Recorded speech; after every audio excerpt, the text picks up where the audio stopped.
Representative Kramer.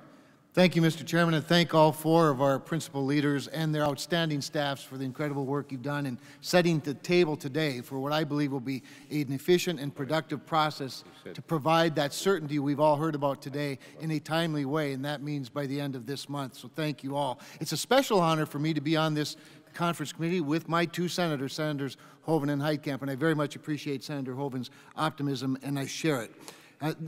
I start with that unifies us, the commitment in both the House and Senate bills of the highest priority of our farmers, and that is the maintenance of a good crop insurance program. I heard it at every town hall, every forum, and every conversation with a farmer.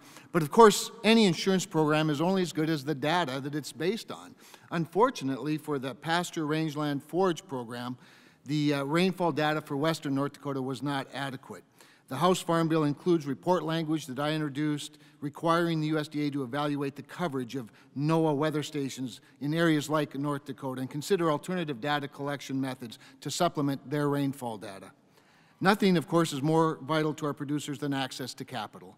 That is why I'm happy both the House and Senate versions increased guaranteed loan levels to $1.75 million for operating and ownership loans. I'm likewise optimistic about the House-Senate changes to the Agriculture Risk Coverage Program and PLC. One glowing mistake in the 2014 Farm Bill was allowing the United States Department of Agriculture so much authority over administering ARC. The Obama administration's prioritization of NASS surveys for determining yield data was unrealistic for my state and exacerbated by the administration's failure to correct it when shortcomings were so evident. Swamp Busters' inclusion in the 1985 Farm Bill redefined the bedrock cooperative relationship between producers and the National Resource Conservation Service in our state.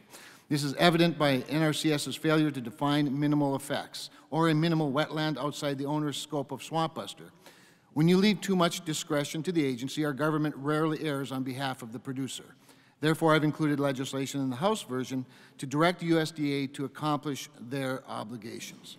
Additionally, repealing the WOTUS rule and any regulation revised under the rule is a priority for my producers. Another issue important for us to get right in the conservation title is the Senate's inclusion of $1.8 billion for the creation of permanent easement within the CRP. This is one of the most common concerns I hear from my constituents. It is my goal the Senate's cushion of credit provision in the Rural Utilities Service Electric Loan Program not be included in the final Farm Bill. Our rural electric cooperatives have nearly $219 million invested in the program and will be subject to detrimental impact of $50 million. North Dakota's telecommunication cooperatives will likewise be negatively impacted. The establishment of a new U.S.-only vaccine bank that we've heard from several today is a crucial investment in animal disease preparedness and response. And on behalf of single-ingredient sweetener producers such as honey and sugar, I ask the onerous and confusing proposed added sugars labeling be eliminated with the inclusion of the legislation that I have co-sponsored, the Natural Sugar Labeling Act.